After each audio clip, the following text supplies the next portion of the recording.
Halo anak-anak, selamat pagi. Selamat berjumpa kembali bersama Ibu Christine pada hari ini untuk melaksanakan pembelajaran atau kegiatan belajar pada hari ini. Apa kabar kalian? Ibu Guru harap kalian selalu dalam keadaan sehat dan tetap semangat untuk mengikuti pembelajaran. Baiklah anak-anak, sebelum kita belajar, marilah kita buka dengan doa. Mari bersatu dalam doa. Ambil sikap berdoa. Kita berdoa bersama-sama. Atas nama Bapa dan Putra dan Roh Kudus. Amin. Bapa yang Maha Kasih, kami mengucap syukur kepadamu ya Bapa, karena Engkau telah memberi segala karunia kepada kami, sehingga pada pagi hari ini kami telah siap untuk mengikuti pembelajaran yang diberikan oleh Ibu Guru kami.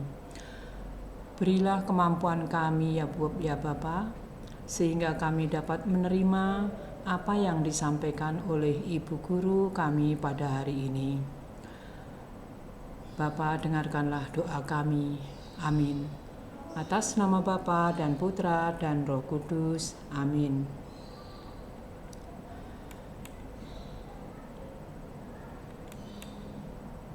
Baiklah anak-anak, pada hari ini Kamis tanggal 1 Oktober 2020 kita akan belajar tema hidup rukun dan bermain di lingkunganku.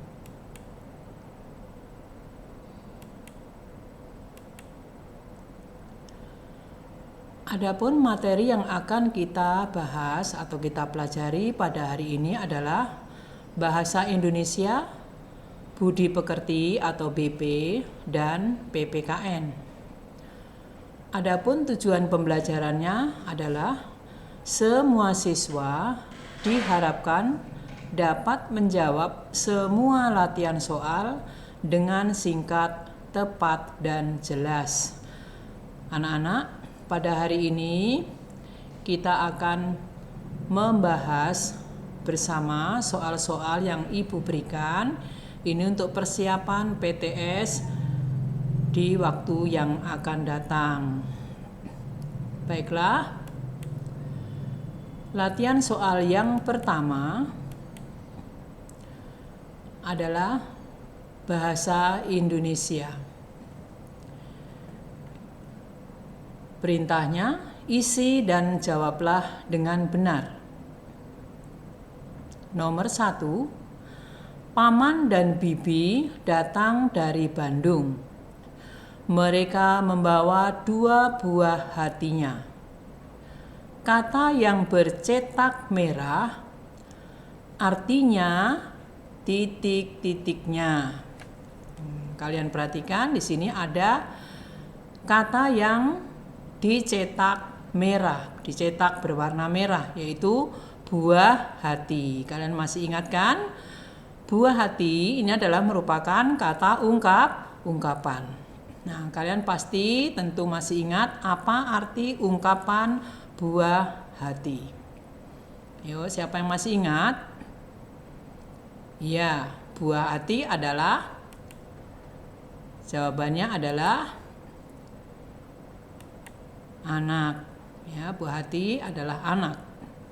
Nomor 2, bentuk dan volumenya selalu tetap merupakan ciri dari benda. Volumenya selalu tetap, bentuknya selalu tetap, meskipun benda itu dipindahkan kemana saja.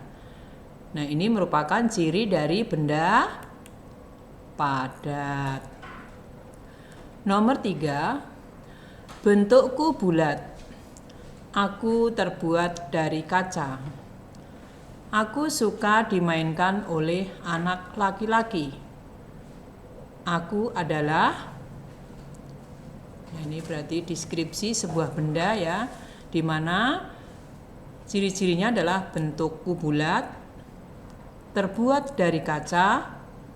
Aku biasanya dimainkan oleh anak laki-laki. Aku adalah Ayo, anak laki-laki siapa yang tahu? Oke, ya, jadi benda ini adalah kelereng. Nomor 4. Mari Ibu, kita bersihkan halaman rumah ini bersama-sama. Kalimat di atas merupakan kalimat ungkapan titik-titik. Nah, coba ya. Mari Ibu, kita bersihkan halaman rumah ini bersama-sama. Di sini ada kata mari. Nah, ini merupakan salah satu ciri dari ungkapan mari atau ayo. Ini merupakan ciri dari kalimat ungkapan ajakan. Jadi kalimat di atas merupakan kalimat ajakan.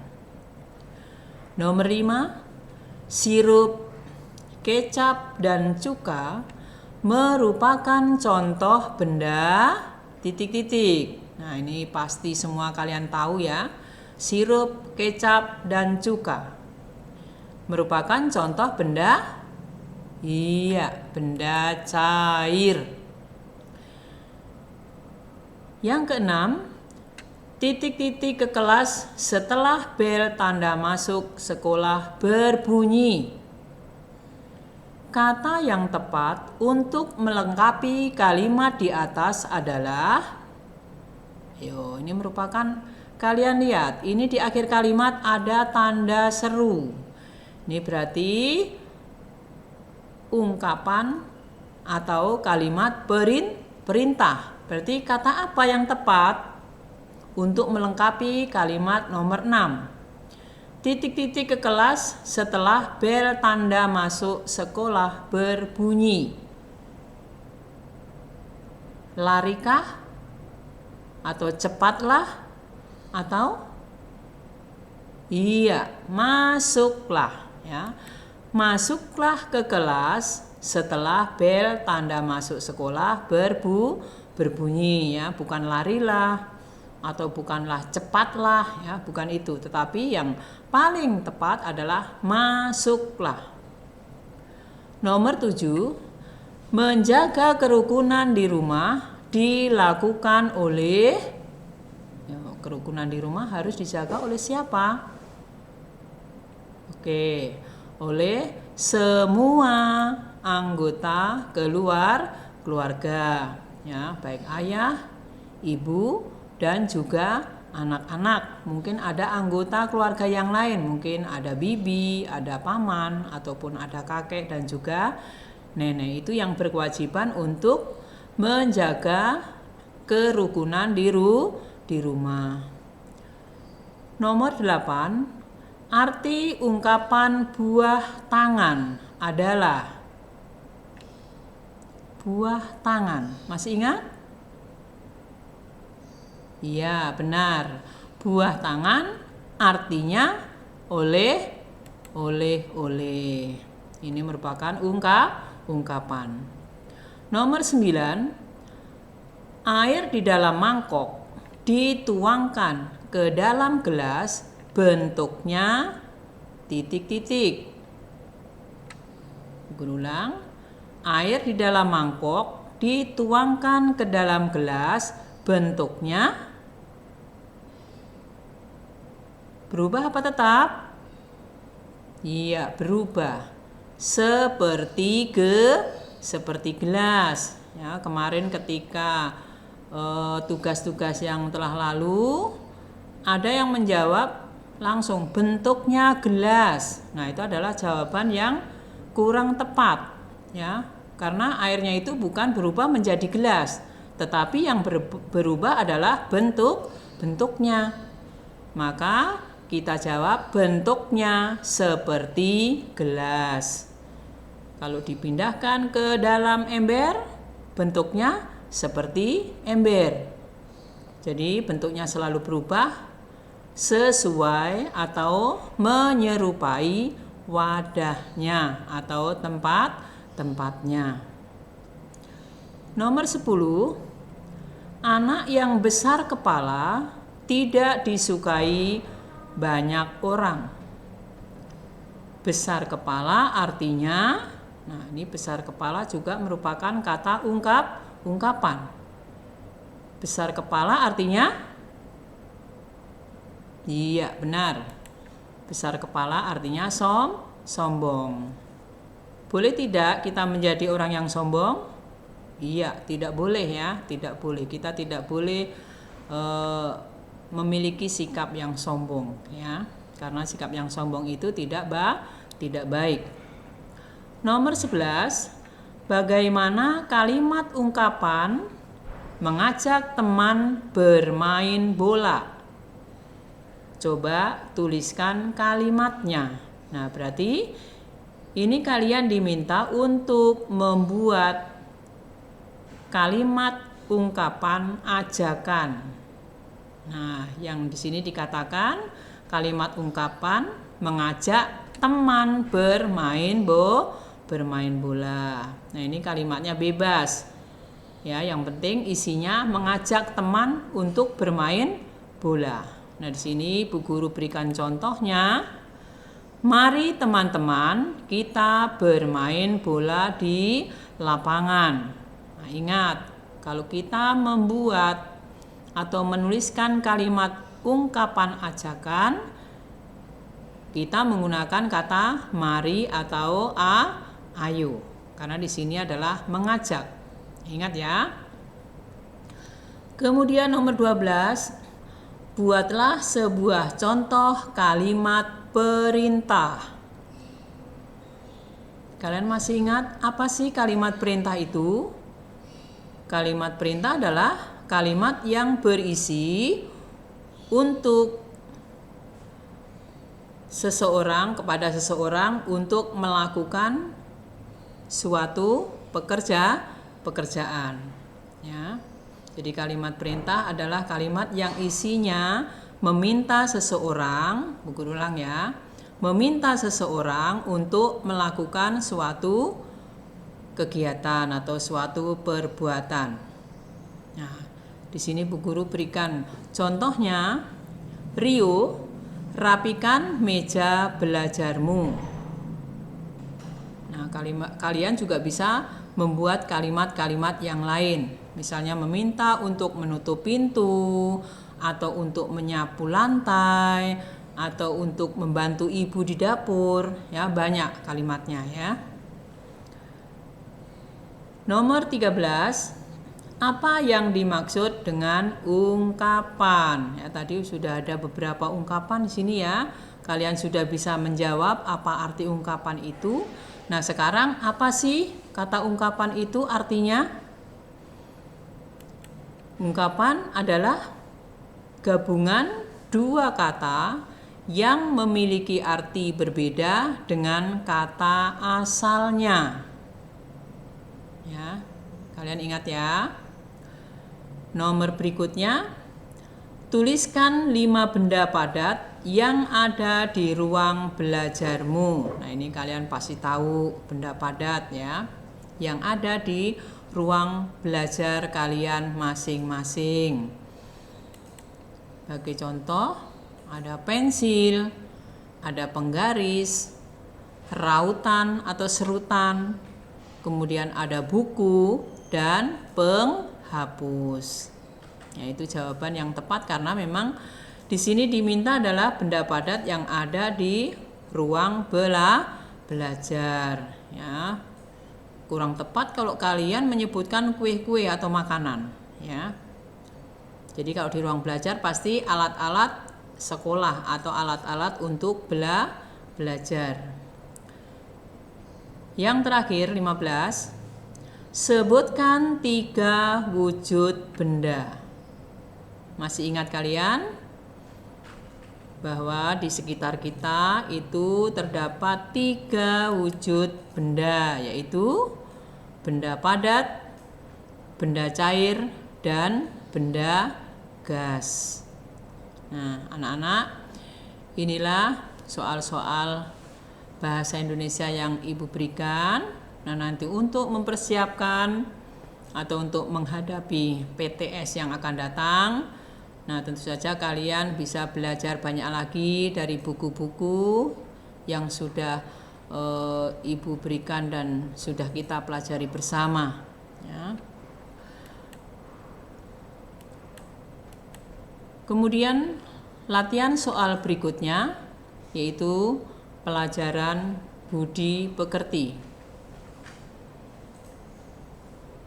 Kalian diminta untuk mengisi dan menjawab dengan benar. Nomor 1, kehidupan yang baik dan damai atau kehidupan yang jauh dari pertengkaran. Arti dari, siapa ingat? Kalau tidak ada pertengkaran, ya, terus kemudian kehidupan kita merasa damai, tenang, itu merupakan arti dari hidup rukun. Nomor 2, bila melihat ada teman yang bertengkar, sikapmu adalah, kalau ada teman yang bertengkar atau berantem, sikapmu bagaimana? Apakah kalian membantu atau melarangnya, melarang atau melerai? Kadang-kadang kalian menjawabnya dengan kata-kata menghentikan. Nah, kalau menghentikan itu kurang tepat. Kata yang tepat adalah melerainya. Jadi memisahkan, mendamaikan, ya, jika ada teman yang sedang bertengkar. Nomor 3, jika bertemu guru atau teman di sekolah ataupun di jalan, kita terapkan senyum, titik-titik, dan titik-titik. Ya, jadi kalau kita bertemu Bapak atau Ibu guru di sekolah, ya, terutama di sekolah, ya, ataupun di jalan atau di tempat lain, ya, kita tidak boleh malu-malu atau malah bahkan lari atau bersembunyi.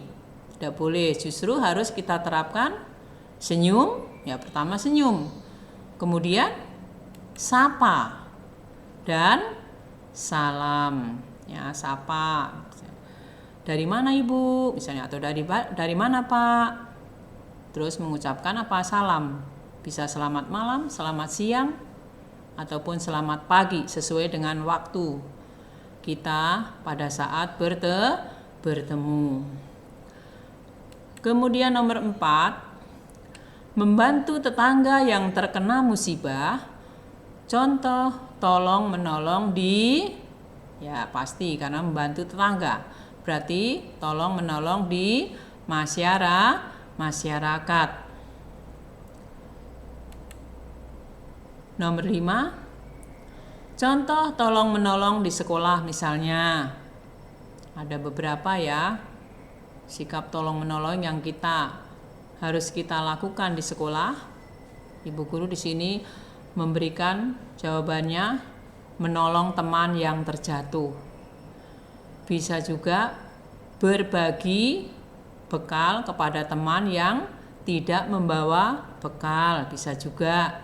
Terus kemudian meminjamkan pensil kepada teman yang tidak membawa pensil ataupun alat tulis yang lainnya. Ya, bisa juga membantu teman yang masih belum mengerti pelajaran, tapi bukan berarti ketika ibu atau bapak guru sudah memberikan tugas, ya. Kalau sudah memberikan tugas, nah itu tidak boleh, ya. Sebelum, ya. Kalau ada teman yang masih belum paham, kalian boleh membantu menjelaskan. Nah, itu adalah contoh tolong menolong di sekolah.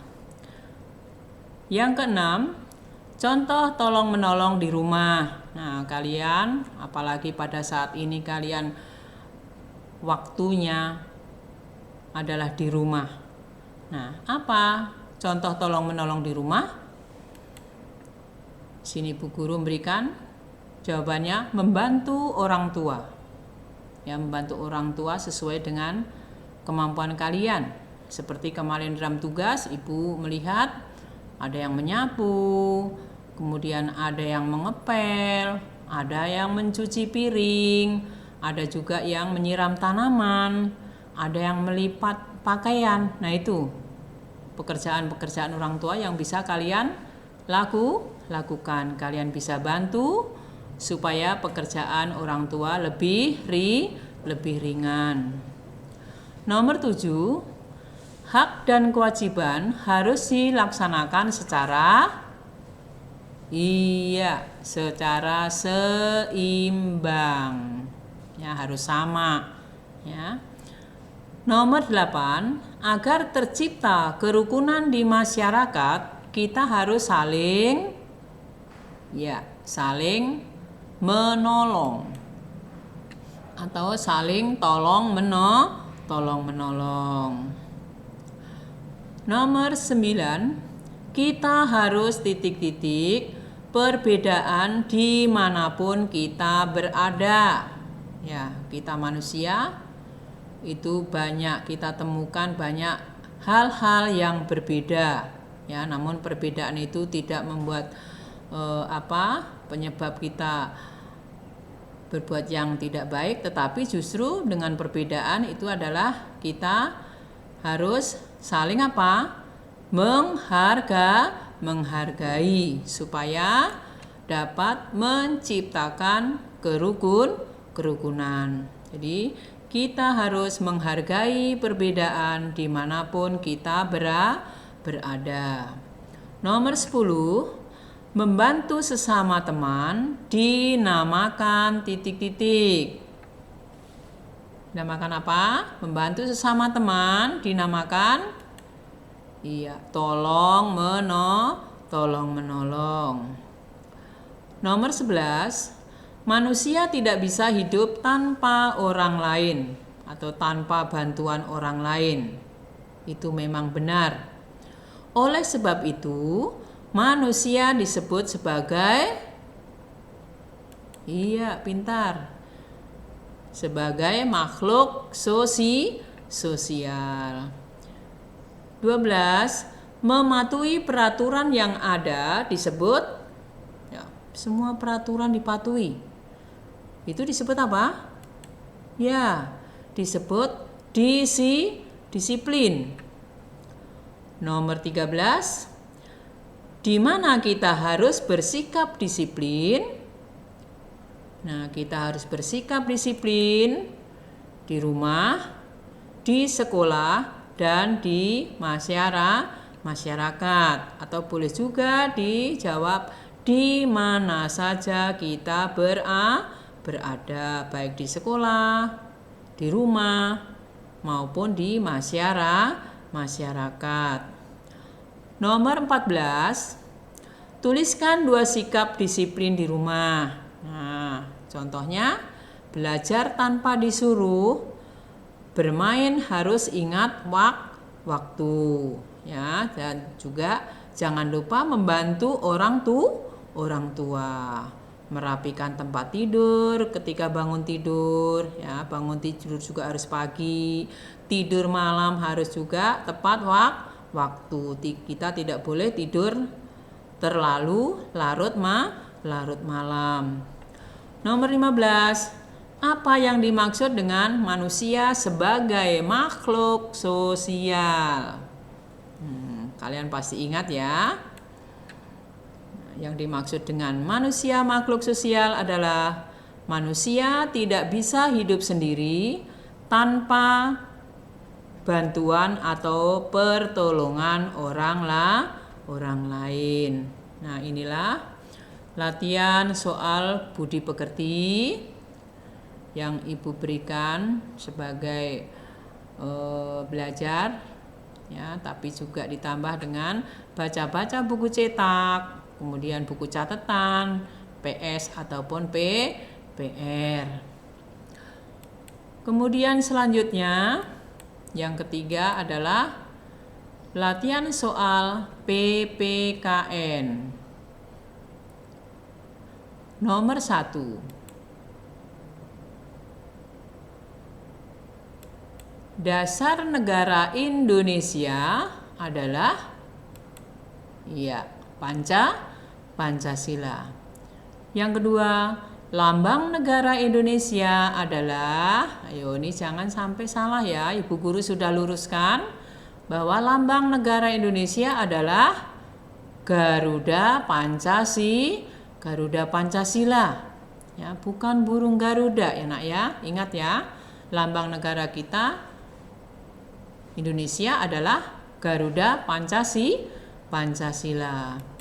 Padi dan kapas, lambang sila ke-5.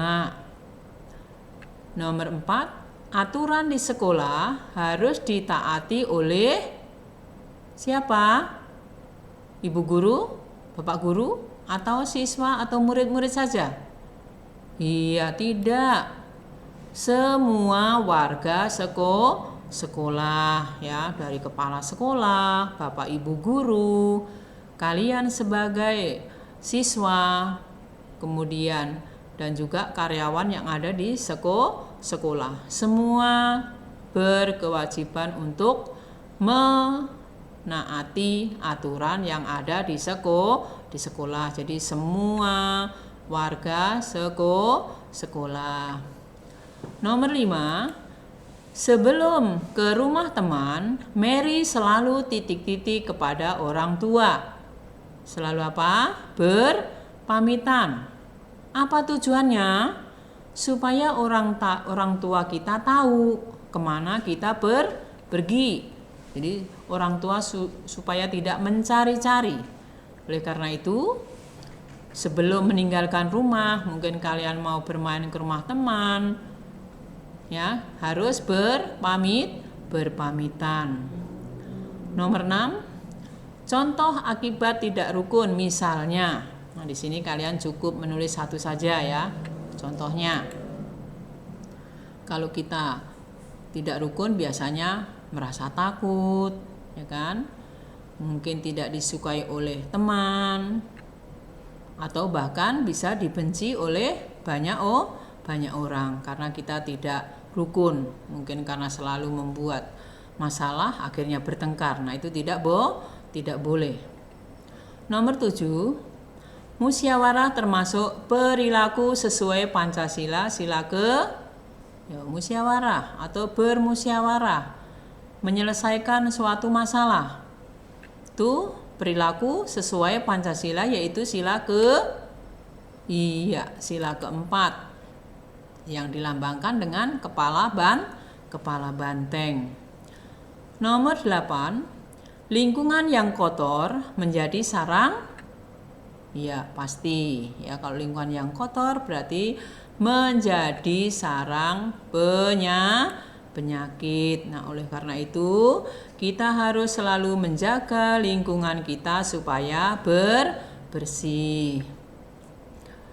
Nomor 9, setiap aturan dalam kehidupan sehari-hari harus dilakukan dengan penuh apa ini? Ya, penuh tanggung jawab. Ya, artinya kita mematuhi aturan itu ya harus dilaksanakan secara benar-benar, ya, secara ikhlas, bukan dengan terpaksa, ya. Itu yang namakan dengan melaksanakan aturan dengan penuh tanggung jawab. Jadi bukan karena alasan takut dan sebagainya. Nomor 10, tidak bertengkar atau selalu rukun dengan teman merupakan perilaku sesuai dengan Pancasila, sila yang ketiga. Ya. Ketiga, yang dilambangkan dengan pohon beringin dan bunyinya Persatuan Indonesia. Kita lanjut. Nomor 11. Jumlah masing-masing sayap Garuda Pancasila adalah masing-masing sayap Garuda Pancasila, baik sayap yang sebelah kanan ataupun sebelah kiri. Berapa jumlahnya? Ya, 17 helai. 12. Lambang sila kedua Pancasila adalah rantai yang berbentuk Berbentuk apa? Ya, berbentuk lingkaran dan persegi. Ya, ingat ya. Kemarin waktu tugas ada yang menjawab bulat dan kotak. Nah, itu kurang tepat. Yang tepat adalah rantai berbentuk lingkaran dan persegi. Menghargai dan menghormati teman yang sedang beribadah merupakan perilaku Pancasila yang ke-1. 14. Contoh perilaku sesuai dengan Pancasila kedua adalah berbagi bekal. Oke. 15. Tulislah bunyi sila ketiga dan kedua beserta lambangnya. Ya, ingat. Yang diminta sila ketiga dulu, baru sila kedua. Apa bunyi sila ketiga? Persatuan Indonesia dan lambangnya pohon beringin. Baru sila yang kedua, kemanusiaan yang adil dan beradab, lambangnya rantai emas. Nomor 16, sebutkan aturan berpakaian di sekolah. Nah, kalau kita ke sekolah, yang pasti adalah berpakaian rapi, sesuai dengan jadwal yang sudah ditentukan oleh sekolah. Ya, di sekolah sudah membuat jadwal dari hari Senin sampai hari Jumat, pakaiannya sudah ditentukan. Nah, itulah yang harus dipakai di hari-hari sesuai dengan jadwal yang sudah ditentukan. Nah, supaya kita berpakaian rapi. Nomor 17, tuliskan seragam lengkap ketika kamu mengikuti upacara bendera setiap hari Senin di sekolah. Ini sudah jelas. Kita atau kalian menggunakan pakaian atau baju putih merah, kemudian topi, dasi, ikat pinggang, sepatu hitam, dan kaos kaki putih. Nah, ini adalah seragam yang kita gunakan atau kita pakai setiap mengikuti upacara bendera di sekolah. Nomor 18, apa yang kamu lakukan setelah bermain di rumah teman? Nah, yang pasti setelah selesai bermain di rumah teman, jangan lupa yaitu merapikan mainan dan tetap menjaga kebersihan. Nah, itu yang harus kalian lakukan. Jadi setelah selesai bermain, rapikan mainannya dan menjaga kebersihan. Apabila setelah kalian main tempatnya kotor, nah kalian harus membersihkannya. Nomor 19, jelaskan akibat apabila tidak hidup rukun. Nah, akibat tidak rukun akan terjadi pertengkaran, kekacauan, terus kemudian hidup tidak aman dan damai. Ini adalah akibat bila tidak hidup rukun. Yang terakhir, kedua kaki Garuda Pancasila mencengkeram pita putih bertuliskan Bhinneka Tunggal Ika. Apa maksud tulisan itu? Yang dimaksud Bhinneka Tunggal itu apa maksudnya? Bhinneka Tunggal Ika adalah semboyan negara kita, ya. Nah, yang maksudnya atau artinya adalah meskipun berbeda-beda tetapi tetap satu. Nah, inilah latihan soal untuk PPKN. Dengarkan anak-anak. Nah, soal-soal ini nanti di rumah kalian boleh print ya, kemudian isi, dan isiannya ada di video ini. Boleh juga ditulis. Kalau kalian merasa banyak sekali, ya boleh silahkan print kalau memang bisa.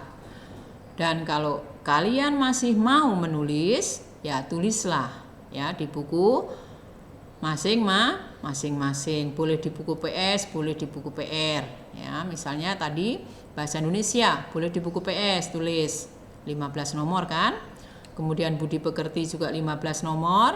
Nah, kalian tulis di buku PS Budi Pekerti. Dan yang terakhir, ini adalah PPKN, ini 20 soal.